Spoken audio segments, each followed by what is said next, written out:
Aujourd'hui, je veux parler d'une plaie discrète qui ronge nos communautés en ligne.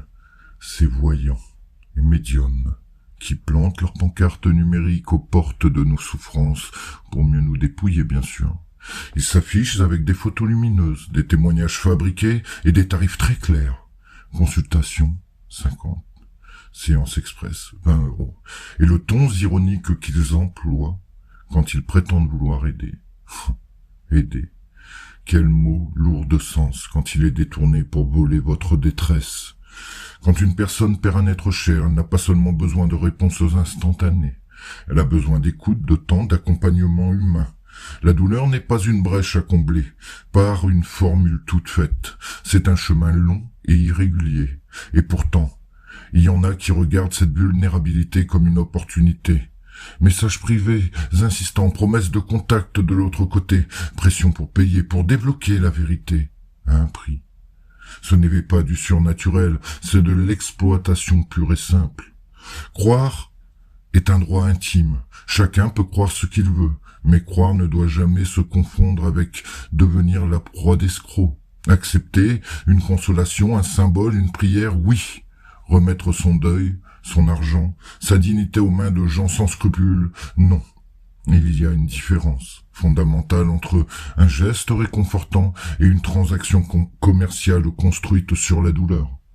Aux personnes qui traversent le deuil, vous méritez du sérieux et des conseils. Consultez des professionnels, psychologues, psychothérapeutes, groupes de parole, des personnes formées et soumises à des règles déontologiques. Pas des annonces qui changent de nom et de page dès que la plainte arrive.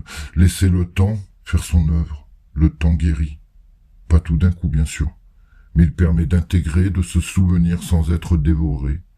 Le vrai accompagnement ne vend pas de remède miracle. Il vous accompagne, il vous écoute, il tient. Et à ceux qui profitent, il y a une honte sociale à tirer profit de la faiblesse d'autrui. Vous exploitez des moments où les gens sont les plus humains, les plus ouverts. C'est lâche, c'est immoral. Et aux plateformes qui ferment les yeux tant que l'argent circule, votre inertie est complice. Si un réseau social tolère des escroqueries et des pratiques prédatrices parce que cela génère du trafic et du chiffre d'affaires, il choisit le profit plutôt que la sécurité de ses utilisateurs. C'est un choix et doit être dénoncé. Que faire concrètement? Signaler, bloquer, informer vos proches, partager des ressources fiables, encourager les personnes en deuil à contacter des associations, des services psychologiques, des lignes d'écoute, refuser de normaliser la marchandisation de la souffrance.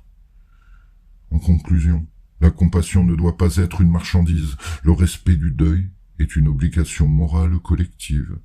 Croire est un droit. Être exploité n'est pas une fatalité. Rappelons-nous, l'humanité d'une société se mesure à la façon dont elle protège ses plus fragiles. Ne laissons pas des pancartes et des promesses creuses remplacer l'accompagnement véritable.